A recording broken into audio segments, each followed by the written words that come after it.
Good as in the long run, and you know, we just wanted to put on a good show for M&M's and Elliott and all these guys and show what we can do.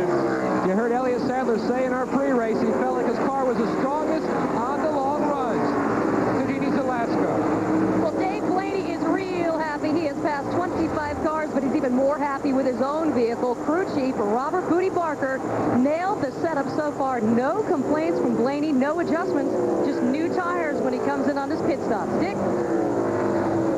John Andretti went from 6th to 10th on that last round of pit stops. They decided to tighten up the car, and the decision as to how to do that was made by no less than Richard Petty.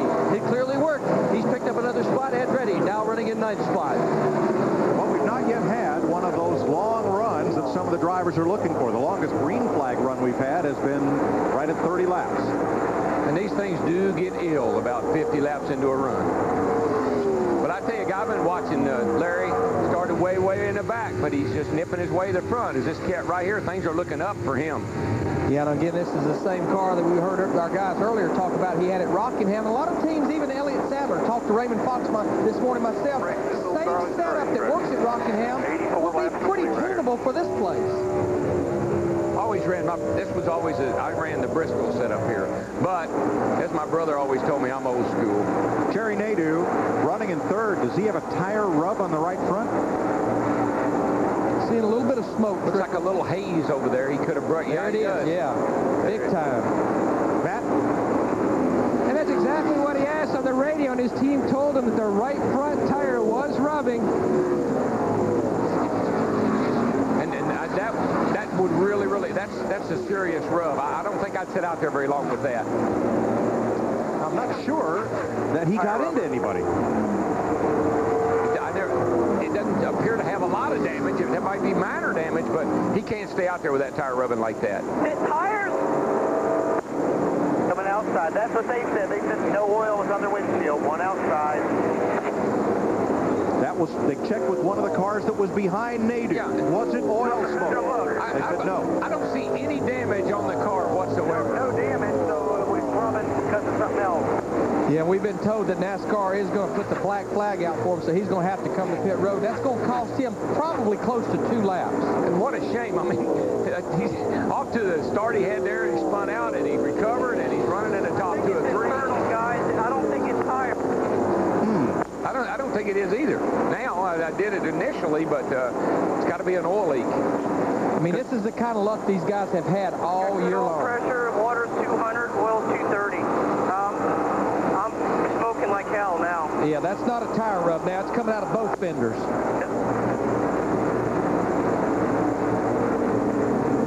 Yeah, Jerry Nadeau, if you look at the back of that car, a lot of smoke behind it. Loose fitting or something. That's what it seems like. You got good oil pressure.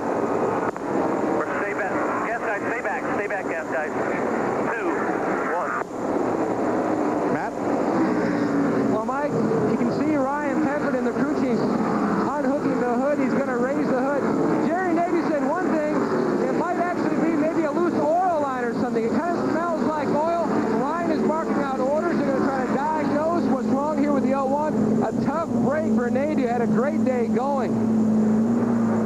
You can see the crew still looking around underneath, trying to dissect what's wrong, and he shut it off. There's oil all over the outer edge of the tires. It took one of the tires off. Here you can see there's oil everywhere. Underneath the hood, it's on the hood.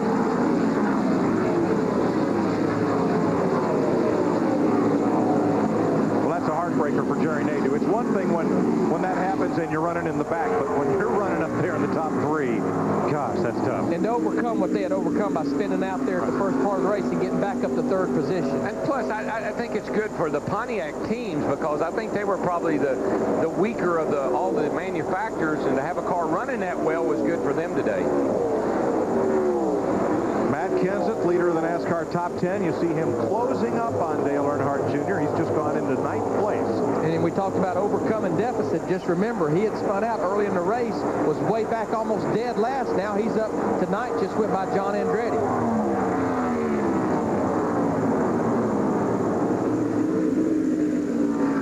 There, let's have a look at Dale Earnhardt Jr.'s line around this racetrack. He's just looking for a place where there might be a little grip. That's all it is a little grip. But when your car is handling like that car appears to be handling, you can run it where you want to, because it won't do anything you don't expect it to. And that's what happens to you here. You drive off in the corner, things not handling real good. Now, coming off of 4, that is right out against the wall right there. But you look at his hands, Mike. See his hands? He's not fighting with that car. Watch this. He goes down here. He eases it into the corner. I mean, that is a beautiful handling automobile here at Darlington. The thing about running it where it wants to, it's easy on the tires as well. And you can hear him working the throttle. You don't just mat it here. You got to work the throttle. The car's got to handle good, and you got to be able to ease into that throttle. It looked like he took his left hand and reached out in front of the window vent for a little air. Hey, it might be wanting to stay cool. Look good, you know.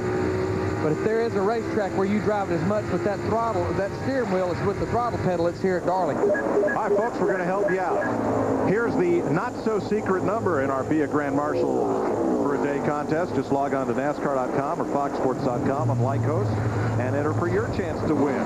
If you win, you'll start the race, ride in the pace car, wave the checkered flag, and be a network executive at the Winston Cup race at Rockingham next year. For more details, log on to FoxSports.com or NASCAR.com.